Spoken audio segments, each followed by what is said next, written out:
Assalamu alaikum. Today we learn the English to Bangla translation. Okay?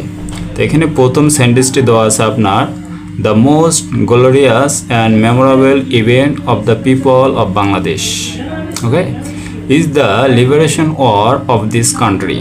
এটা হচ্ছে আপনার প্রথম সেন্টেন্স এবং দ্বিতীয় সেন্টেন্সটি হলো we have achieved an independent country with its own flag through this war. তো এখানে খুবই গুরুত্বপূর্ণ ভোকাবুলারি হলো glorious, memorable, event, liberation, war and achieve, independent and এখানে থরোর ব্যবহারটা আমরা জানবো। ওকে, তো এখন আমি একটু বাংলা মিনিতে। গ্লোরিয়াস মিনস হলো কি মহিমান্বিত অথবা কি উজ্জ্বল।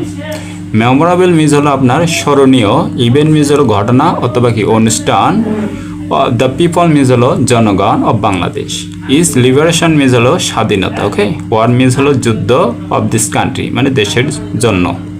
তো এখানে এই সেন্টেন্সটা যদি আমরা বাংলা মিনিং করি তো এখানে বলছে দ্য মোস্ট গ্লোরিয়াস মানে খুবই কি মহিমান্বিত বা উজ্জ্বল অ্যান্ড মেমোরেবল মানে স্মরণীয় ঘটনা। ইভেন্ট মিনস হলো কি ঘটনা অফ দ্য পিপল মানে জনগণের অফ বাংলাদেশ বাংলাদেশের জনগণের জন্য। ঠিক আছে, মানে Bangladesh is the liberation war of this country মানে স্বাধীনতা যুদ্ধের মানে দেশের স্বাধীনতা যুদ্ধের ঘটনা। ওকে, এই যে ঘটনাটি বাংলাদেশ পিপলের জন্য কি মোস্ট গ্লোরিয়াস মহিমান্বিত এবং কি স্মরণীয় দিন বা স্মরণীয় ঘটনা।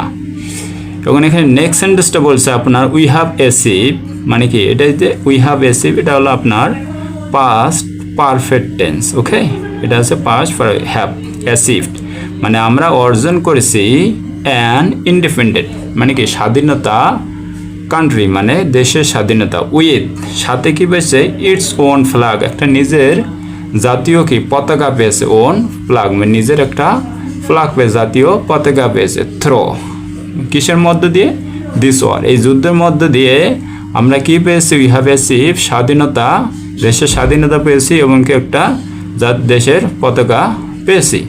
তো guys, thank you so much for watching this video. If you like my video, please subscribe and like and comments. Thank you so much.